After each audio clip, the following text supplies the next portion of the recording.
Where have all the workers gone? Hello, this is Peter Merrick in La Jolla, and this is a conversation I've been thinking about all day. I'm somewhat disturbed. We are about to go into the largest shortage of workers that society has ever faced. The baby boomers are getting older and they will have to retire because physically and mentally they will not be able to continue. Generation X, which I'm a member of, is 1/3 smaller. That means in the United States there are 77 million baby boomers and there's only 54 million Gen Xers to fill their places. And the generation Z, which they already know how many were born, these were the ones who were born to Generation Xers, they are the smallest generation that's ever existed. That being said, something recently has happened that has concerned me more than anything else. Did you know that this has been the lowest time in human history for the birth rate? In many countries, it's dropped 20% in 1 year. That is statistically impossible. I'm going to state that again. In many countries, the birth rate has dropped by 20%. That again is statistically impossible. Now, I'm going to give you a little antidote because I find this very concerning. I heard a story about someone who was 9 months pregnant and they decided to participate, and the baby was born. However, since then, they've had two miscarriages in the first trimester. And all her friends who've also tried to have babies have also had miscarriages. Now, my question is this: what has been introduced into society that was not here before 2021? Now, you don't have to be a rocket scientist. Now, some of you are going to say, hey, Peter, that's crazy. You can't be saying that. Well, I just remember one thing when I was a kid.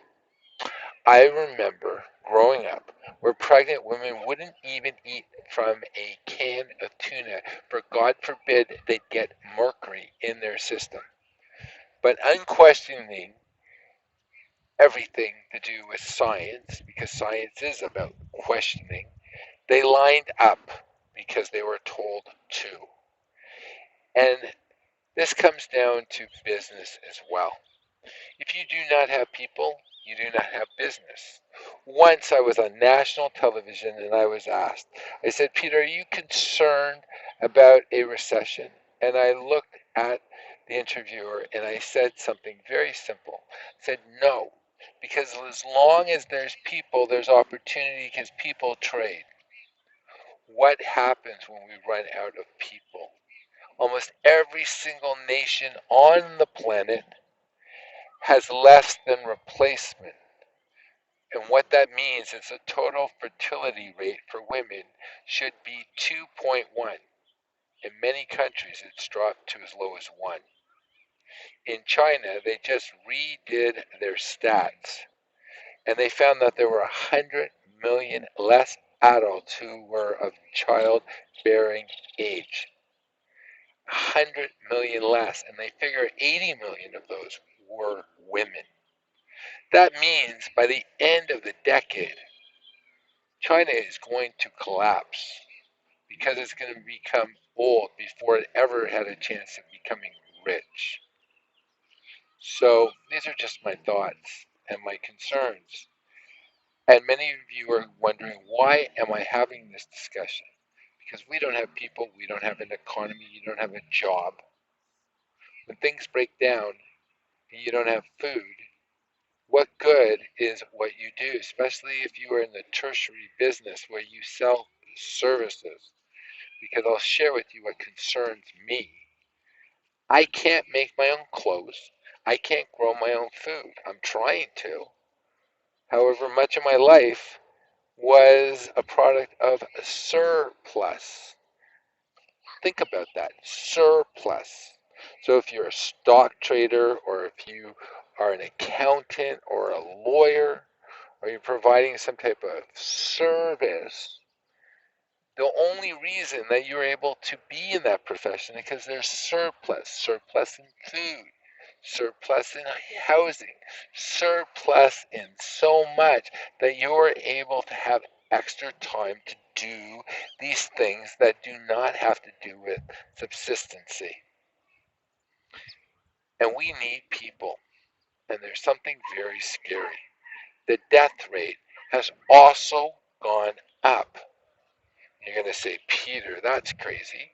Well, last year there was a company called One America. Check it out. They sell group medical and benefit plans. An afterthought is the death benefit. What they discovered is 40% more people died between the ages of 18 to 64. What was introduced in 2021 that would have caused that? Then you got Lincoln Financial, one of the largest companies in the world with life insurance. And on their group, they ended up paying out 163 more percent for death benefits. What was introduced in 2021? Allianz, a European company, they ended up paying 250% more for death benefits in 2021, and we don't even know how many more death benefits are going to be paid out this year in 2022.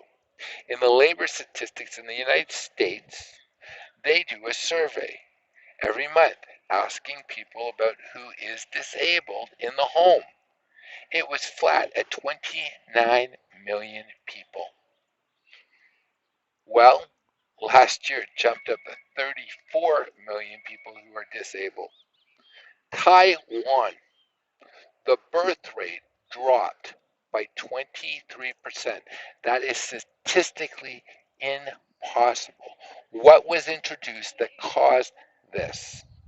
Now, I just want to share with you certain things that I find very concerning.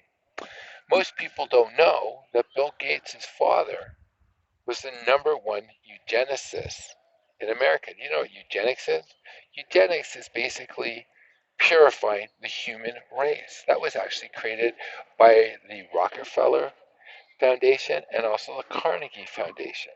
And they're the ones who actually funded the research that occurred in Germany that led to the final solution. And Bill Gates, when he was being attacked like crazy for his monopoly, unfair trade practices back in the late 1990s, he reinvented himself and created the Bill and Melinda Gates Foundation. And Bill Gates happily said that they were focusing on his family's pet project, and that was population control. He had no problem talking about that. Why would anybody take anything from someone who says that you shouldn't be here? Isn't that a question? I'm hoping to make these videos not for the people who are asleep. I welcome people to wake up, but I want the people who are awake to not think they're crazy. Take a second, look, take a look, see what's happening. I often think about the summer of 1914. It was a beautiful summer. It was probably the best summer in Europe in years. It was calm. People were going to beaches. They were going on vacation, enjoying themselves. And then on June 28th, 1914, a shot was heard around the world. Um, the Archduke Ferdinand was shot in Sarajevo, and that pulled everybody into war. And that didn't really end until the fall of the Soviet Union because so much damage had been created. You had the First World War, you had the Second World War, you had the Cold War, You had China. You had so much that came out of it. And this is much similar to June of 1914 when we had peace. I'm just asking these questions. I do not have these answers. I just want to ask these questions. And if you are seeing things that I'm not seeing, please contact me. Because it's lonely asking questions when you can't ask other people those questions because you're scared of being silenced, you're being scared of being ridiculed, and worse, you're scared about being banned. Have an awesome night, and thanks for listening.